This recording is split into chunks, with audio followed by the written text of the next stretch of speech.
So, after how many videos? I can't think how many I've done. Hundreds. And not all of them are actually in the public domain. So I think there was, when I first started doing it really intensely over the last few months, I think there was about 540 videos up there. But not all of them were available for a public consumption thing. But, and then just a few comments from people recently, and then obviously the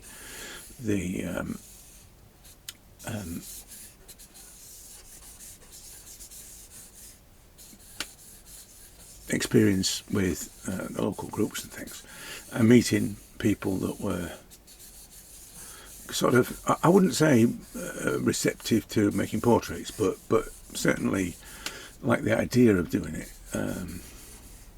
along with painting the cats and the fish and the ducks and the chickens. And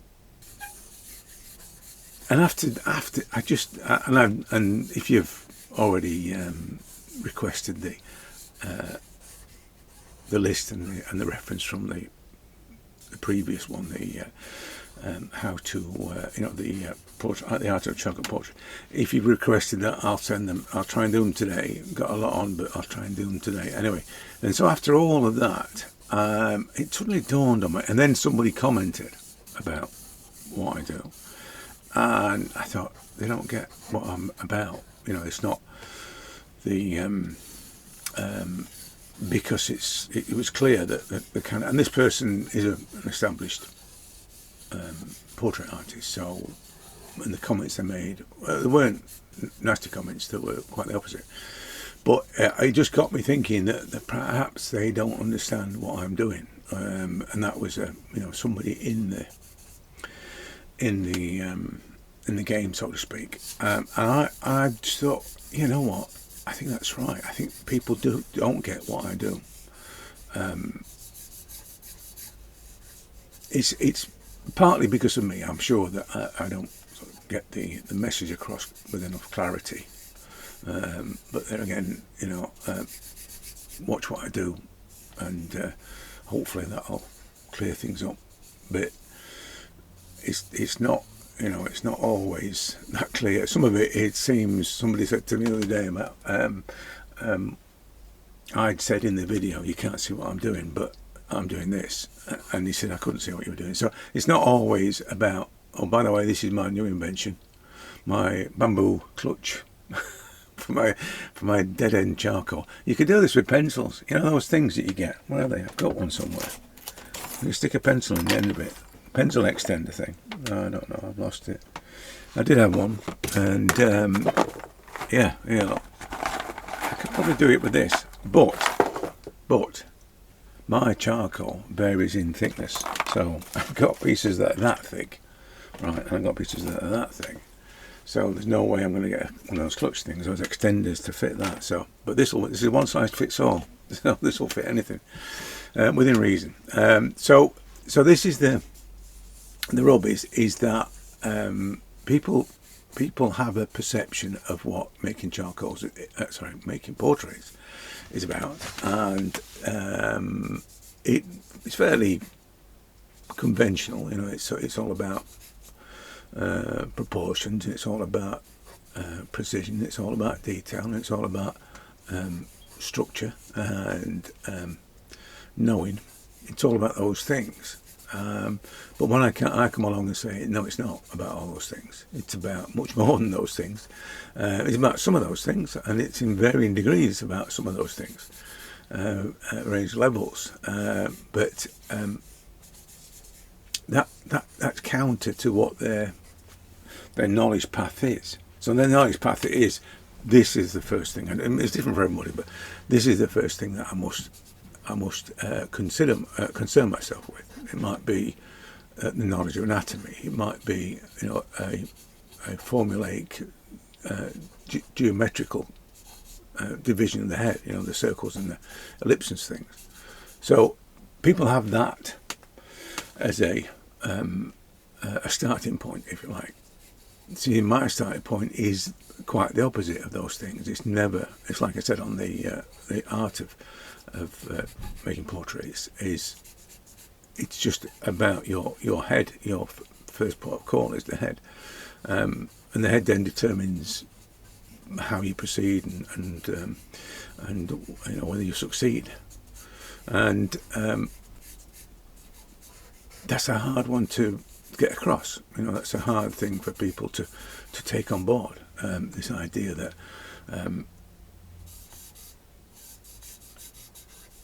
it's not about the doing thing. Because that's the thing. It is to a lot many people, making art is a doing thing. Making art is a living and a loving and a being thing. It's not a craft dependent activity. It shouldn't be. People think that it is, and it is. It's craft that defines its quality. These people that do these super. I've just been watching one this morning. Super duper, highly finished, detailed drawings and pastels and paintings. They define what it becomes, what it is. They're the people, the kind of the gatekeepers of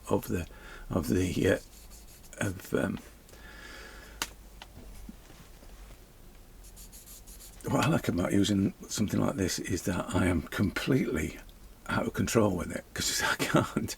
With a pencil you get. With normal charcoal I'm out of control, but even more so with this, because of the distance of it, because of the it's the Sargent effect. That thing about being able to use the biggest brush that you can get your hands on.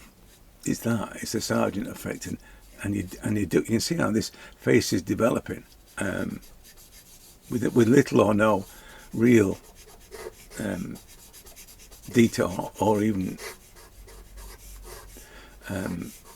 specific components. It's not really, sort of definition in terms of the outlines of things. Obviously, as you can see, I've just outlined the position of the ear, but it's still pretty much a organic and fluid and visceral thing, which is kind of the crux of what I'm trying to get to, which is this idea that it's much more than skill, and if you think that learning skill and waiting until you've learned skill and all that sort of thing and not proceeding before is the way to go, then, and which is what a lot of people will do, and which is again one of the reasons why people don't get what I'm about. If you think it's those things, then two things happen. A, you become whatever it is that you perceive art to be, if you're lucky. And portraits is, making portraits is. And B, you probably become something you're not. That's the thing. If you're not open to the idea that perhaps this is not about, or just about skill, and that whatever skills that I have are a consequence, not an intention. So a side effect almost. So if you're prepared to look at it like that, I'm 100% sure that you'll be a better artist for it, for not taking the, well-worn path. But it's easier to take the well-worn path because people have been there before. So they know the shortcuts. They know how to get to the places that you think you want to get to. Because that's the other thing as well. They're predefining your journey. They're predefining what it is that is making portraits is about, and that you must follow that same path. And as I say, all of that thinking that I don't want to do it like everybody else. I don't want to do it. I'm naturally like that. I'm naturally like challenging people and saying there's a better way. It's the reason why I was a designer for so long, because that's exactly what fueled my the way I worked, the way I thought. And that's what you want from a designer. You want somebody that challenges the norm and looks at things in a different way. You know, it's the Dyson effect. You know, we all had, there were hoovers and vacuums for must have been centuries, but before he came along and just looked at it in a different way. And that's what designers do. That's really what it's about. But it's a bit more than that for us. As an artist, it's a bit more than just a case of looking at a different way of making portraits. It is a different way of making portraits, but this idea that you have to follow the way of doing it in order to be successful is the problem. And that as I say, I don't think many people would be prepared to challenge it because it's a known thing. It's been done. You hear it all the time on these courses. There's one in particular where they talk about learning from the masters. You know, that kind of thing. And that, for me, it's the worst thing. It's the worst. I think it's great. I mean, I think Sargent's work, I think it's Saroya's work, it's Owen's work, all the masters that you can think of. It's fabulous. I love it all. But I don't want to be them. I don't want to be them. And you might say, oh, you'll learn from them. Learn what? To paint like them. I don't want to paint like them either. I don't want to paint and draw portraits like they do. I want to draw and paint portraits like I do. And I want to find the way I do. And that's the thing. Until you're in that place of exploration and investigation and challenging and looking at the world in your way, until you're in that place, you're never going to make great portraits. You're going to make good portraits. You're going to make portraits that look like other people's portraits. You're going to do it in a way that people like. So that's the other thing as well. We're going to, we always, being artists, we're always on that quest. I love that word, quest to be liked. And that's one of the main problems. So if this is about being liked, if this is about pleasing people, then what's the quickest way for that to happen is learn from how other people have pleased other people. And that, again, is the problem. So we're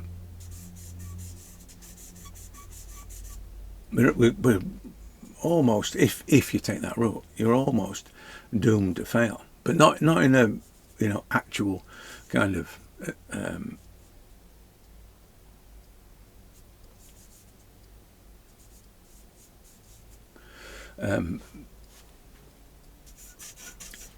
the real failure. Real failure is if you don't find yourself. That's a real failure. You're just the failure will be.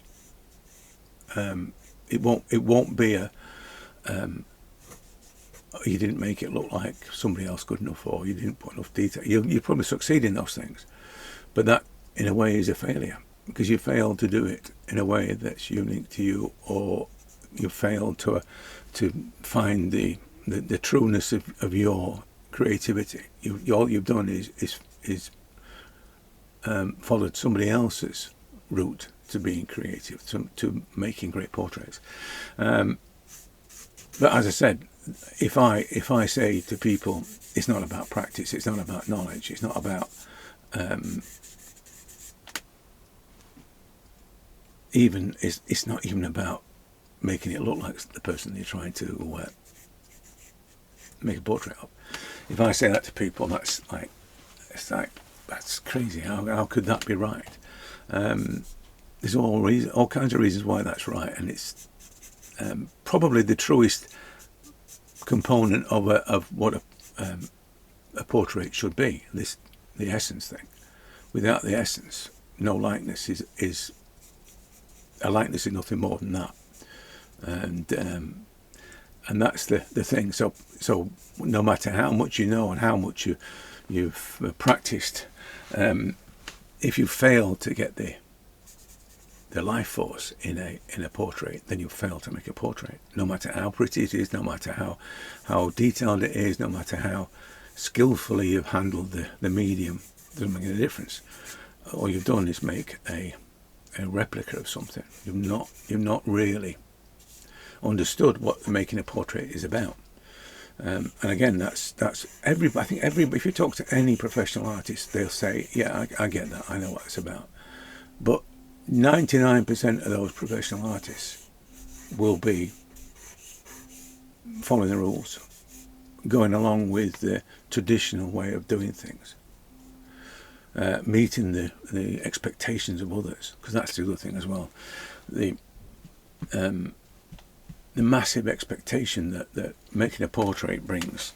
I mean, just forget about the fact that you've got to make it look like somebody. I mean, that's the biggest expectation, and that for many is the hardest.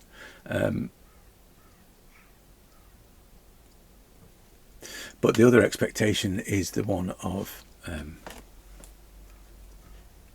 execution and skill. You know, and that sometimes is not a direct expectation. It's a bit like, you know, the shows that people do, the big shows, the National, this, that, and the other in the UK, and others as well. There's a perception of expectation that artists who enter these things will apply unknowingly. I'm pretty sure there are lots that will get what I'm talking about and put their work in regardless. It'll be purely there, and they'll either get in or not. It will. There are too many other factors at play. You know, it could be the trend at the moment. It might be because you get a lot of trend type of. Or you get a lot of trends, full stop. You know, in terms of making portraits, the style and things. And you've seen this. You've seen the knockoff Freud sort of stuff that people do. They approach it in a way that he would, the same way he would, with the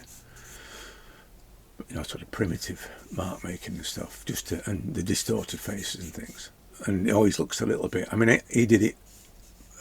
Well, I'm assuming he did it as part of his tormented performance, because he's one of those kind of artists, wasn't he? So I suspect it was all part of his persona that was doing that. You know, the distortion and the way he painted. But you've seen the trends that do all that kind of stuff. So those are going to be part of the pressure that people feel.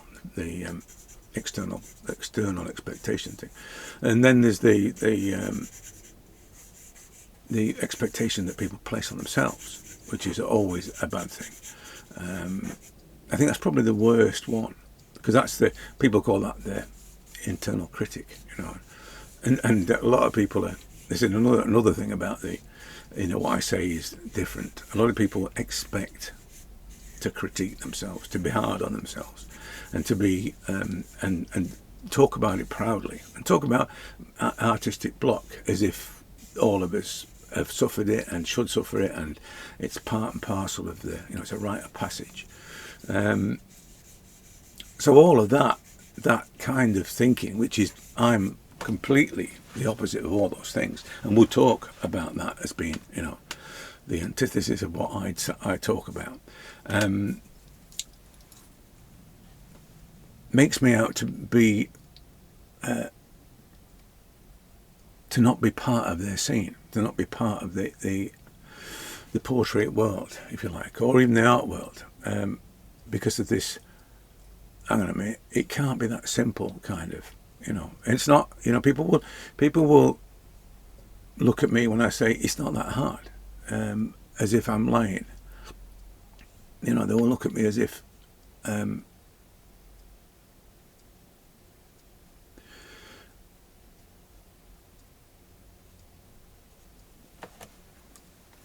The portraits that I do must have taken tens of years to get to be that good. People put that in comments. They'll say the years of practice have been worth it, and all that sort of thing. 4 years is what it's taken, just over, pushing 5 now. But I'll openly admit I had some aptitude, if you like, for pushing an implement around on paper. But it's not. It was never portraits, and it was never charcoal or oil. So for that matter, so it was, to me, fresh and new, and in all kinds of ways that you probably hear me talk about, with the determination not to be to fall into the trap of skills and materials matter, and so I'm coming at it from that point of view, and I'm really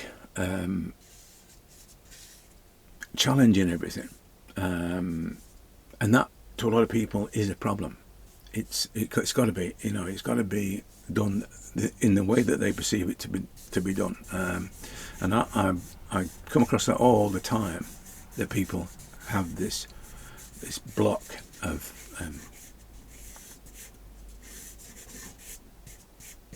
other people's ideals that have been foisted upon them over the years, and more so now, if they then start to want to manifest this, it's now going to be even more difficult for them to do it in a way other than the way that's been shown to them.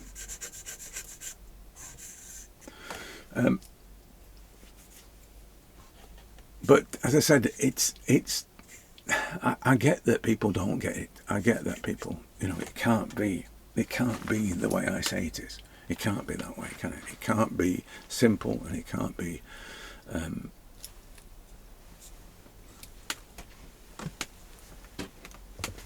quick, and it can't be different. It can't be, can it? Honestly, if you were either already established as a portrait artist or about to start on this process, somebody who's coming along and saying it's easy, it's simple, it's not complicated, you don't have to learn all that stuff, then there's something wrong. That's the thing. We expect difficulty. We expect there to be a challenge in it, and there is a challenge. The challenge is to capture the essence of that person that you're looking at. That's the challenge. It's not, the challenge isn't how you do that, the execution of that. The challenge is simply how well you connect with somebody and maintain that connection, and let that connection drive the way that you respond. That's the challenge. I mean, that's the way you're in a place where your skills thrive and develop and become you and define you. But people don't do that. People won't. Oh no, I've got to have the skills before I start. This thing about you've got to know before you can draw it. That thing, which is ludicrous. That's just. These people have learned nothing. If Picasso said what he said, they would think, and I'm sure they do, think that, it's because he was talking about the naivety of their marks and then the strokes and all that. No, he was talking about their ability to connect with the world around them and respond accordingly. That's what he was talking about, and that is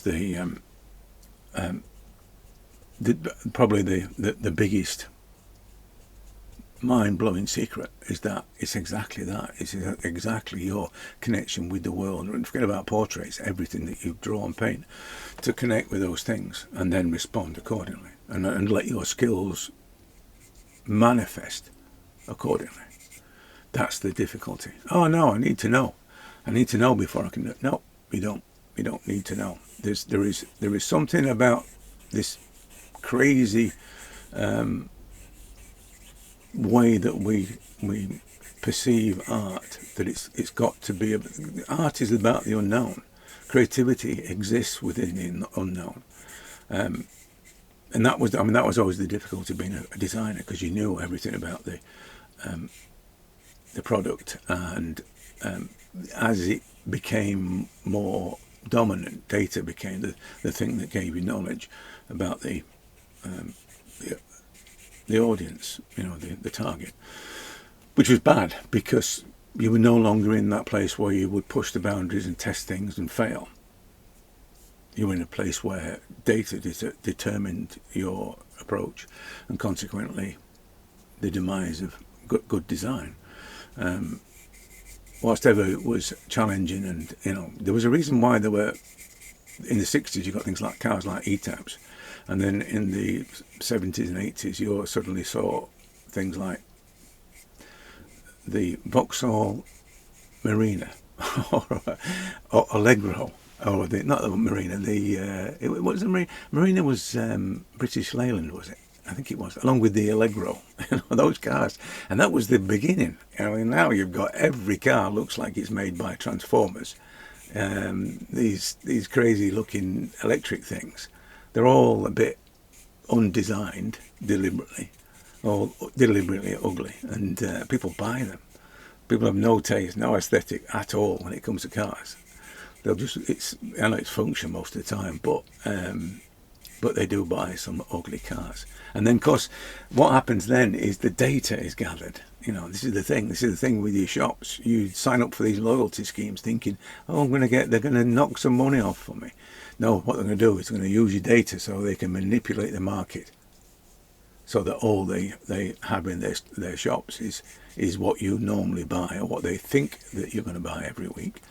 They also manipulate the growers. It's just frightening. But this is the thing with knowledge. Knowledge is a bad thing. Data is a bad thing. Knowledge is a bad thing when it comes to this. But because that knowledge isn't what drives art. What drives art is a connection with the things around us. Our response to the world is always what should drive art, great art. And that response can be anything. Obviously you get art that is used as protest and all that sort of thing. I'm not really keen on that, but that's how people was, this is the reason why it happens, because they're responding to the world and they're using art to manifest their response, which is good, as long as it's not placards and hate stuff,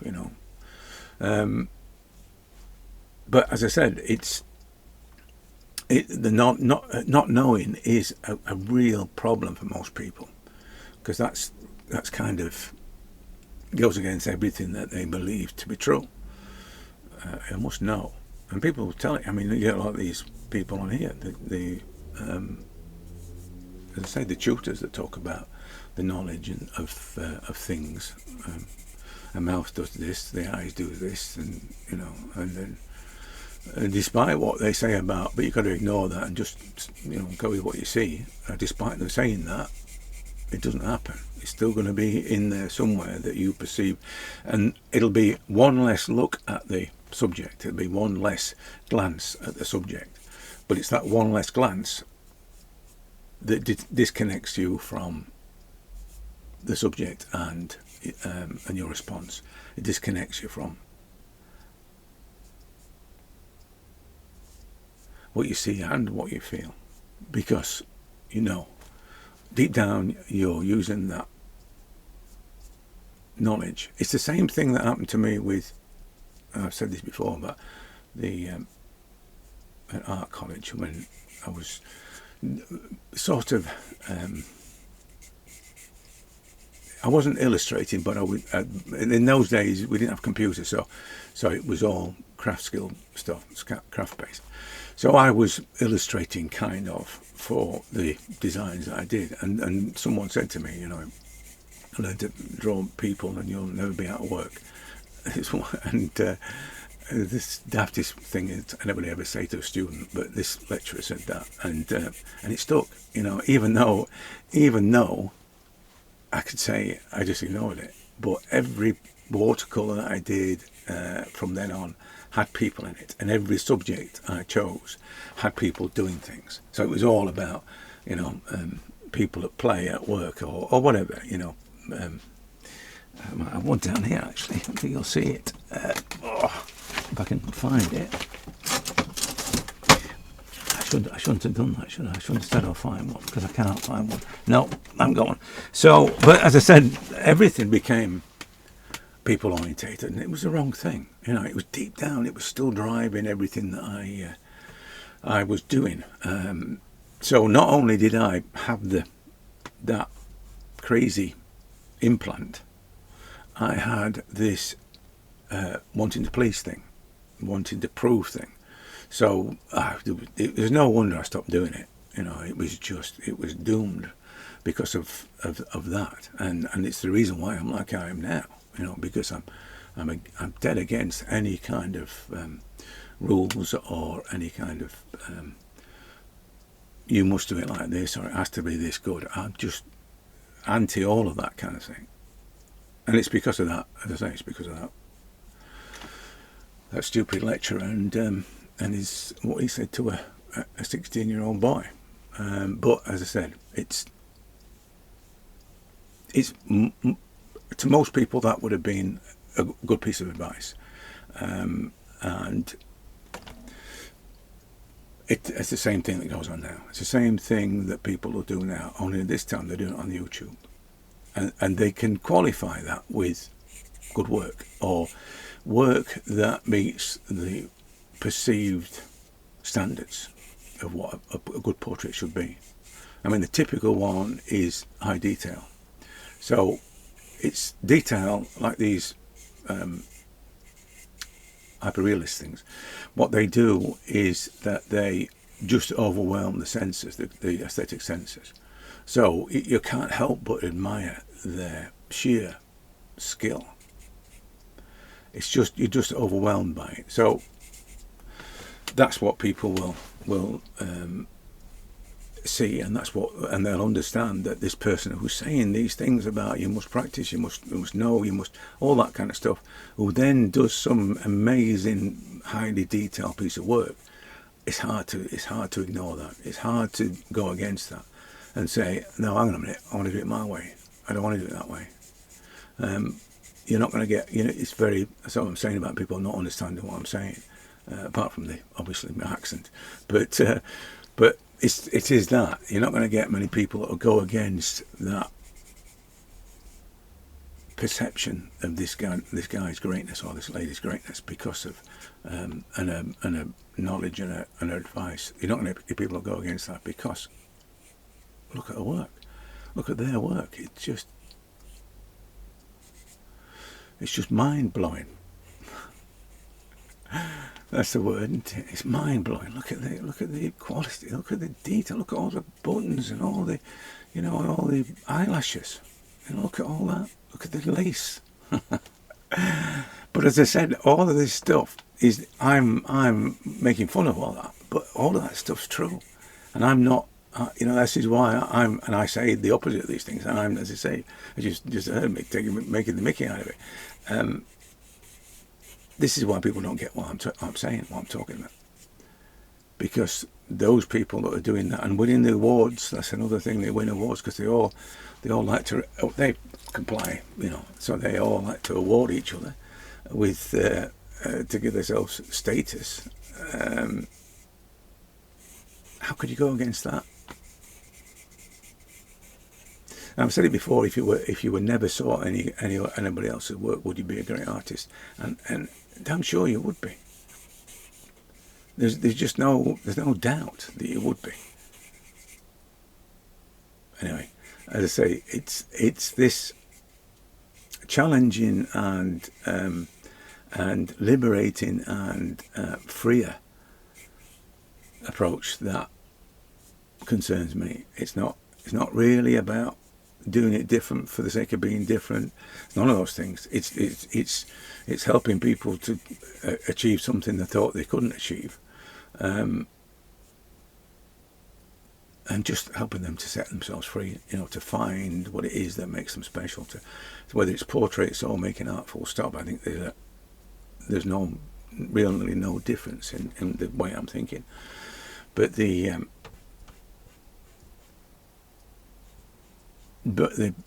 real problem, I think, is this, for me, is the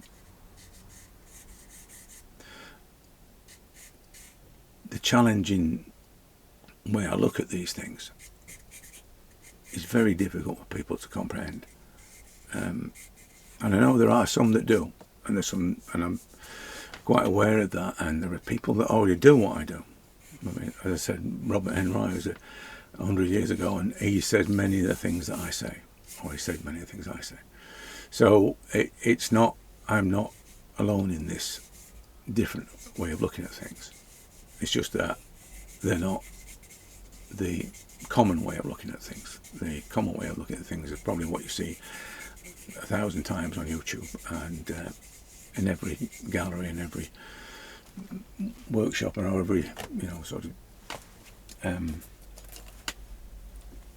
art class, the same kind of things.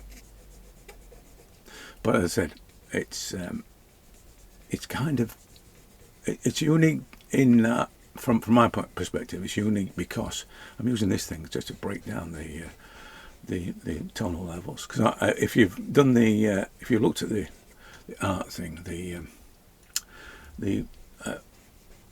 the art of charcoal portraits, you know that the stages I've gone through with this, the initial finding out where everything is, identifying the shapes, and so on and so forth, and the stage that I'm at now is fixing the tones. So I'm trying to get the balance of tones. You see what's happening with it. So this is you see, I still think that there is a technique and skill are all part of doing this. They're just not the primary part of doing this. They are the means by which this happens. They are not the means. It's not the reason for doing this is not about how skillful I can be and how detailed I can be and all those things I talked about earlier. So, but that's what I'm doing now. I'm just killing the tone so I can get the right balance of tones and so the shape of things and the form is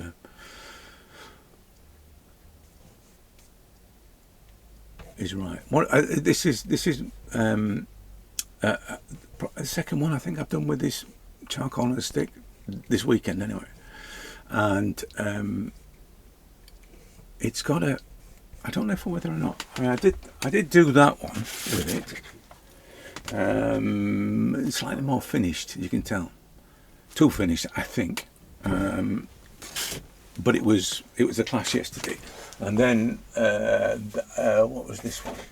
No, that wasn't done with it. This one was done with it, I think, as well, and it's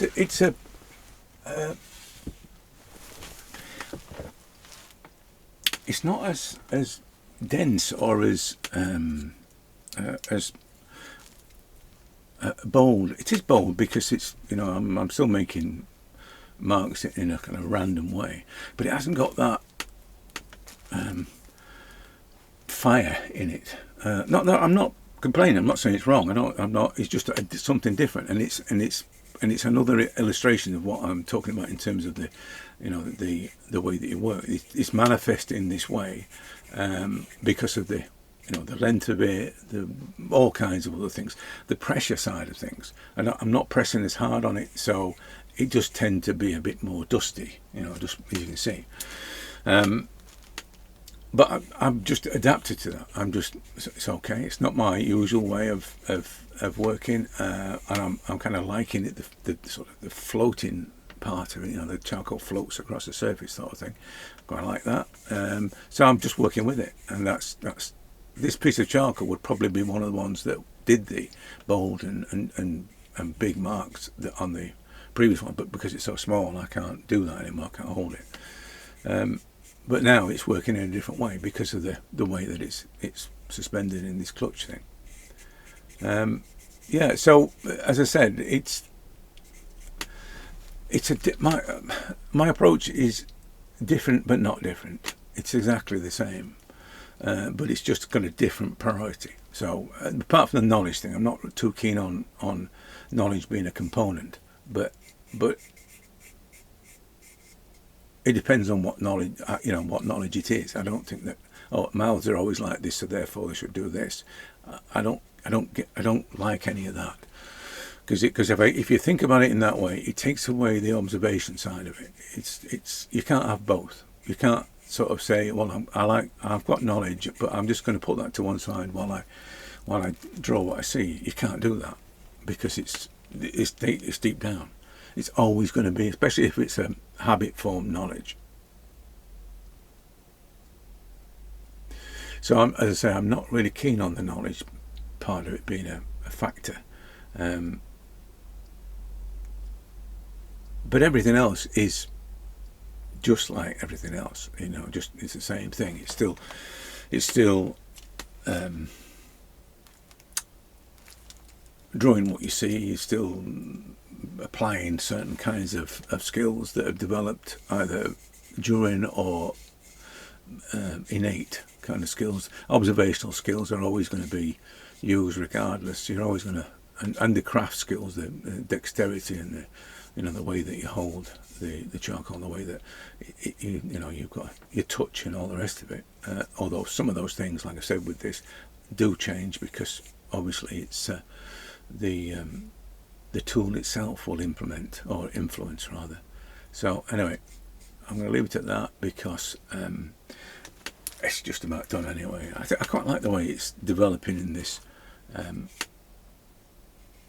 going to sort the hair out. I'm going to make that nice and down here, and then nice and down here.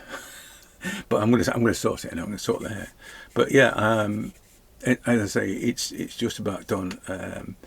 The most important thing I wanted to get across was, it wasn't how to draw portraits. It was how to think about drawing portraits, or how to approach drawing portraits, and why there's more than one way of doing it, and that there is more than one way of doing it, and really not to get too close to one in particular, my way of doing it or anybody else's way of doing it. You've got to find your own way of doing it. But the thing is that take from all of these things what you need. Don't take them to use them directly. Take them to influence what you're going to do, except for the dependency on knowledge and practice and all that kind of stuff. Because those kind of traditional ways of thinking about it are only going to hinder your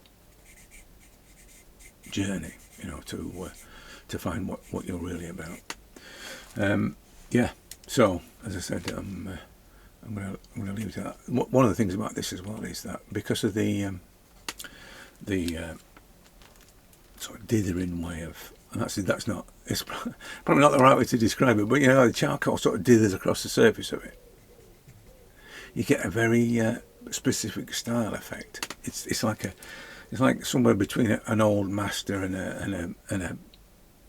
a scribble. It's that kind of feel about it. Anyway, I'm going to go now. I love you, leave it, and I'll hopefully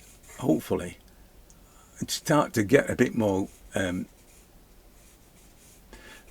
clarity in my message. Because I think that's probably the real reason why people don't get what I'm saying. It's because I'm not saying it right. I'm not deliberately not coming out, and I've put it on this the description of this video, but I'm deliberately not coming out and saying this one technique changed my life. I'm never going to do stuff like that, because I think they're just YouTube creators. YouTube creators aren't real people. They just create stuff that they think people want. Now they're the people you need to keep away from, because I want to give people things that help me. I want to share what I have experienced, but whether you want it or not is probably not my concern. You may or may not want it. And in many cases, judging by the number of views, there's very few people that want it. But that's not the point. The world would be a sadder place if it wasn't for Tolstoy. He didn't write that book thinking, what will people click on what kind of cover shall I have? War and Peace. People will definitely click on that, won't they? You know what I mean? So this is the data issue. This is why YouTube's such a crap platform, because it's written by idiots that think that giving people what they want. Those cheap marketeers that give people what they want, find out what they want, give them what they want. Where's the data? Those kind of marketeers, right? Those are the people. That's the thinking behind YouTube, because that ultimately will bring them profits. And again, that's another reason why YouTube's such a bad platform, because of this greed, profit, whatever you want to call it, attitude. Anyway, as I said, I'm done now, and I'm just going to probably tickle things around and sort this hair down there and But yeah, it's I think that's worked okay.